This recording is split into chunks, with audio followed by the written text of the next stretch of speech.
Greetings, booktubers. Welcome back to Grammaticus Books. Today on Grammaticus Books, we're going to be reviewing the novel The Fabulous Riverboat, written by Philip Jose Farmer and published in 1971. Now, this is book 2 in his Riverworld series, with book 1 being To Their Scattered Bodies Go, also published in 1971. And that first novel actually won the Hugo Award for Best SF Novel of the Year. This one here won the Locus Award for Best Science Fiction Novel of the Year. Just a quick note on To Their Scattered Bodies Go. The title to that novel there is absolutely brilliant. That's a line out of a sonnet that was written by John Donne in the late 1500s that is about the resurrection. And it's very appropriate because the Riverworld is about the resurrection of humanity, but not the biblical resurrection of humanity. An outside force, a science fiction force, has taken control of all the souls of humanity, of everybody who has ever lived, from Neanderthal times all the way up to 1983, and then resurrected them simultaneously upon the face of this planet called Riverworld. And that is the setting that you have here for this novel in this series of 5 books that was written between 1971 and 1983. It's extremely popular. It's a highly popular series here written by Philip Jose Farmer. And I saw this book on the used bookstore shelf, and I read this back in high school, and I wanted to pick it up, reread it, and see if my impressions from all the way back in high school had changed here in the year 2025, or if my original impressions of it were the same. And my original impression of it is being rather underwhelmed, having read this back in high school. I wasn't overly impressed with it. I wanted to see if that impression has changed, and by the end of this video here, we'll answer that question. So where does this book start up? How does it take off? What is the plot? Where's the setting of Riverworld? What is this book all about? So this book here, this copy that I picked up at a used bookstore not that long ago, it is a Berkeley Medallion science fiction edition published in 1973. It's a 13th printing of the story. It's about 250 pages in length here by Philip Jose Farmer, and it's got this wraparound painting here on it of the Riverworld. It's okay. It's not a bad painting. It does not credit who the artist is, but I'm virtually certain it is the same artist who painted these Thongor book cover paintings here by Lynn Carter. That has got to be the same artist. And unfortunately, the artist is uncredited here in Thongor as well, so I don't know who the artist is. But the book here, it's set on this Riverworld series. There's a series of 5 books. Everybody in humanity has been resurrected simultaneously. 36 billion people simultaneously resurrected by some outside force upon this planet that it consists of a single river that is 18 million miles long, approximately. And there's almost no natural resources in it. It's in a steep river valley that the walls of this river valley are unclimbable. You have a little bit of wood that you can craft, and it has some flint, but other than that, there are no natural resources. And the only way that people can survive is because there are quote-unquote grail stones positioned on each bank of the river 1 mile apart that are large stone mushroom-like structures that once a day when you put your grail in it, which is like a bucket that you're resurrected with, the grail stones activate and they fill these buckets, these grails, with all the necessities of life: food, drink, even cigarettes, and alcohol and other things that people need to survive. And you cannot be killed on Riverworld. If you die, you're merely resurrected about 1,000 miles away from wherever you died, and nobody can be born on Riverworld either. And into this plot, into this endless resurrection, this endless life here, is interjected the hero Sam Clemens. Sam Clemens is our protagonist. Yes, it's that Sam Clemens, the famous 19th century humorist from the United States of America, aka Mark Twain. And he is riding on a longboat full of Vikings at this time. They're seeking a rumored deposit of metal ore, which would make it would be valuable beyond belief upon this resource depleted world. And he wants to use this metal ore in order to craft a riverboat, because it's Sam Clemens. It's Sam Clemens. He wants a riverboat queen to put out here on the river, on the Riverworld, just like if he was on the Mississippi. And he wants that riverboat to be a shining beacon of civilization and humanity here on this alien world in which all these souls have been captured and then resurrected.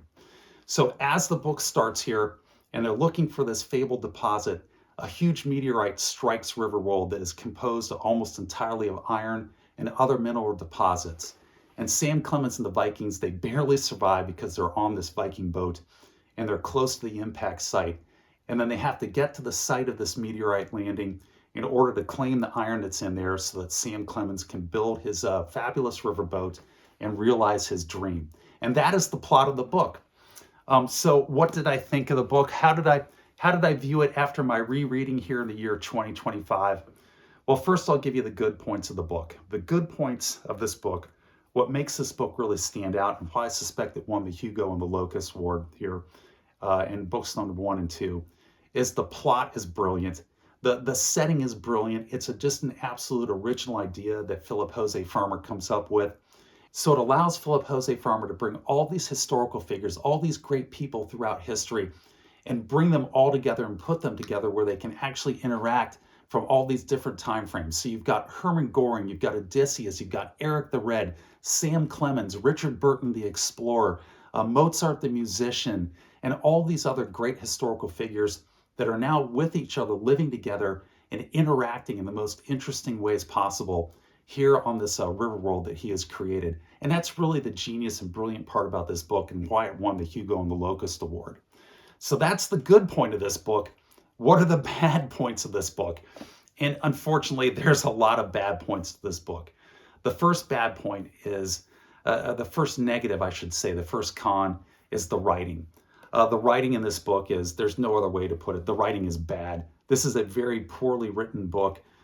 It is just written at a level that is not, it's not up to par with other science fiction authors who are writing during this time. It's very flat, it's very straightforward. The characters, even though you have all these colorful characters throughout history that are living together here, they're all written in a very flat, almost cardboard-like manner, except for Sam Clemens, and I'll get back to Sam Clemens here. And the other thing is that this book is just absolutely filled with exposition. There was so much exposition in this book that I almost couldn't get through it. It was painful to read this book because of the quality of the level of writing in here by Philip Jose Farmer. And that really astounded me that this is such a poorly written book. There's just no way to sugarcoat it. It's just not a well-written book. But that is not its main crime. That is not its main sin. Its unforgivable sin is that it made Sam Clemens the main character and the protagonist of the book here. And that actually, selecting Sam Clemens, the selection of him and making him the character, the main protagonist, is actually brilliant. I think that was a stroke of genius by Philip Jose Farmer. You've taken this person who's witty, intelligent, has great personality, has great drive, who's not your traditional hero, and then you put him into the role of hero here, trying to bring humanity together, and that was a stroke of genius. The problem is that if you're going to pick Sam Clemens, the greatest humorist of the 19th century, and make him your protagonist, then you had dang well better write him in a witty, interesting, and intelligent manner. And Philip Jose Farmer, he swings and he misses. Not only is Sam Clemens not written in a witty manner, he's written in a very dull, uninteresting manner, and he turns Sam Clemens, who is just this vibrant personality, into this mopey, hand-wringing, navel-gazing person who spends half the book just whining about and complaining about all the problems that are besetting him during the novel here. And it's extremely annoying. You had to make Sam Clemens an interesting guy. If you're going to make Sam Clemens your hero, if you're going to make Sam Clemens your protagonist, he has to be witty. He has to be quick on his feet. He has to be a thinking man and a little bit of a man of action. But he has to be able to use his brain in order to overcome obstacles, in order to talk his way around people, to persuade people with all those humorous skills as a literary man, as a man of letters from the 19th century. And Philip Jose Farmer fails miserably on that count here in this book. And for that reason, the book really fails. It fails to get off the ground. It fails to be interesting. The characters fail to engage you. And it was actually rather irritating to read. So my impression of this book from when I read it in high school of being underwhelmed has changed. It's worse than that. I wish I was just underwhelmed with it. In fact, this was just a bad book. Right now, it's in the lead to be the worst book of 2025. I'm sure something will knock it out of there before the end of the year. But we're starting off on a low note. I would give this book a 3.5 or a 4 out of 10, and I do not recommend it. If I ever do come across To Their Scattered Bodies Go, which won the Hugo, I'll definitely pick that one up and read it. I'm hoping that it is written in a better manner, in a more well-crafted manner here than the Fabulous Riverboat. But if you've read the Fabulous Riverboat, if you agree with me, put it down in the comment section below. If you disagree with me, put it down in the comment section below, but let me know why. And with that, I'm going to wrap this one up, and I'm going to say take care, be safe, and I will catch you guys next time.